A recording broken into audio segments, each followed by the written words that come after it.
here's a group of books which are either personal memoirs or in one or two cases a journalist's account of what took place at Gallipoli and then throughout the war. And one or two are not genuine. I'll draw attention to those. This beautiful volume was by the Age correspondent in Melbourne, Australia in Arms. Rather a nice binding. His father was the editor of the Age, and Philip Schuler produced this book, then decided he wanted to serve himself, joined up in the AIF as an infantryman, and was killed in 1917. Very sad. Another journalist's book, Australasia Triumphant, is full of swaggering braggadocio, and it's talking about Gallipoli. It was published in January 1916, by which time, of course, Australasia was not at all triumphant.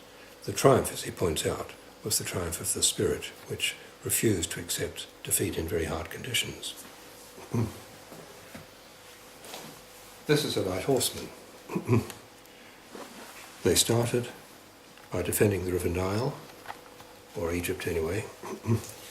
That's part of the jacket that went with it. It's a lovely book with lovely pictures in it.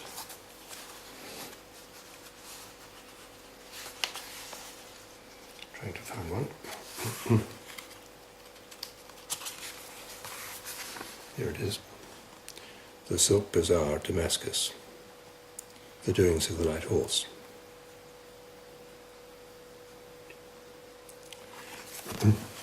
Others are definitely the man's own story. This chap was one of the early members of the Australian Flying Corps. This set of memoirs by a man called Hampton Thorpe spells the name Aussies in a way that we've not seen before, a handful of Aussies with a Y. Within a very short space of time, the word Anzac became popular. So this man wrote a book, 12 Months with the Anzacs.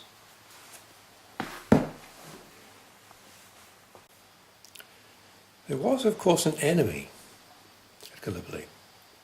Quite a big Turkish literature, which I haven't been into at all, but there were 500 Germans, mainly officers and technical trainers, who gingered up the Turks. There wasn't much love lost between them, I'd have to say, but the commander of the Turkish forces, General Lehman von Sanders, later wrote his memoirs entitled 5 Years in Turkey. This, of course, is the English translation. He lived until 98, died, well into the 1960s. Remarkable man. And of course, the victory is partly, very largely, due to Lehman von Sanders.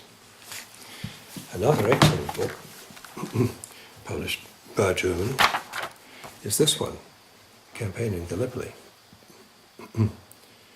by Cannon Gieser. He was given the title of Pasha. So here he is wearing a fez.